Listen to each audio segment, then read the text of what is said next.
Ayun. Ayun. Issue nito guys ay floater. So, yun ang problema na kasi minsan nagana, minsan hindi. So, ngayon ituturo namin guys paano mag adjust ng floater. So, yun, tanggalin nyo lang ito sa tangke niya. Actually guys, natanggalan namin ito. Yan, hindi na kailangan ibaba yung tangke niya, fuel tank. Yun. Kita nyo yan guys. So, dito lang, ano na kayo ng star screw. Tanggalin nyo itong mga maliit na bolt na ito. Yan. Then, natanggal na namin guys. So, ngayon, paano mag-adjust nito para mas lumapat ito lalo itong kanyang parang contact point. Ben, kada video Ben. So yun guys, ituturo namin step by step paano mag-adjust nito, na kasi pag ginanyan mo mas lalo siyang mag paitaas. So kita natin dito. So yun, yan, ito guys, ano nyo lang ito. Yan, bali ano nyo lang, ilabas nyo lang ito, ilabas nyo rin ito. Then pag nalabas nyo na yung magkabila, yan, so kunin nyo ito guys, kunin nyo yan. Tapos ito, yun ang chance nyo na ipaitaas siya, ay ipailalim sa yon.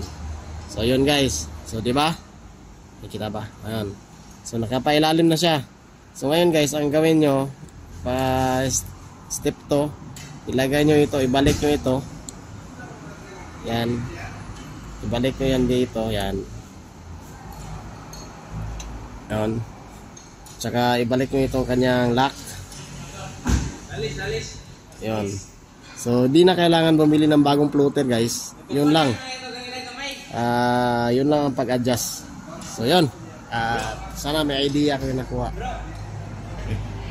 Okay guys, ngayon ikakabit natin, guniti ko ni Ben. Ikakabit natin. So bago natin ikabit guys, tingnan muna natin yung guniti ko ni plate number. Sukatin muna natin yung kanyang gasolina, kung hanggang saan siya, nakalahati ba siya, para ma-prove natin na nagano na itong kanyang floater. So ngayon, tusukin natin. Tingnan natin kung hanggang saan yung kanyang gasolina. Yun. So kung i-ano natin,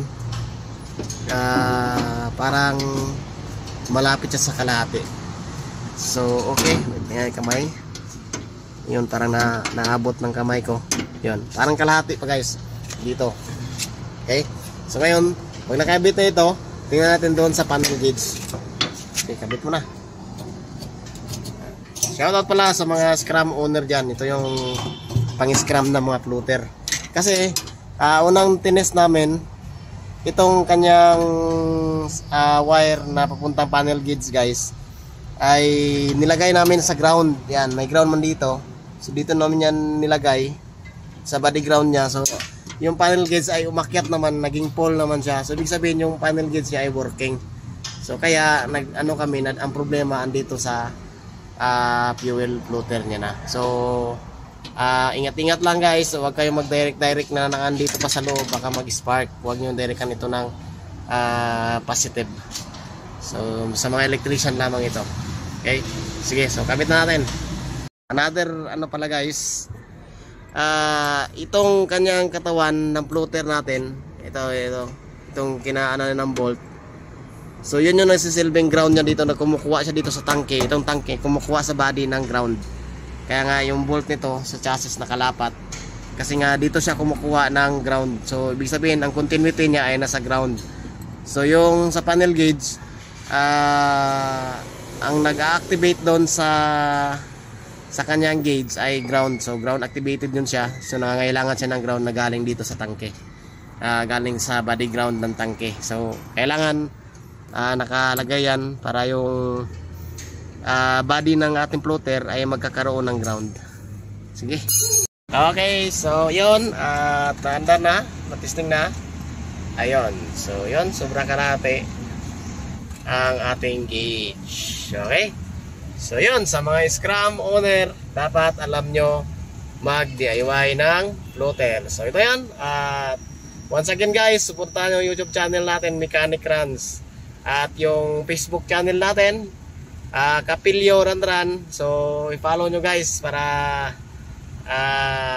ganahan pa tayo gumawa ng iba pang mas maraming video na mga basic na idea. So yun lang at problem solved.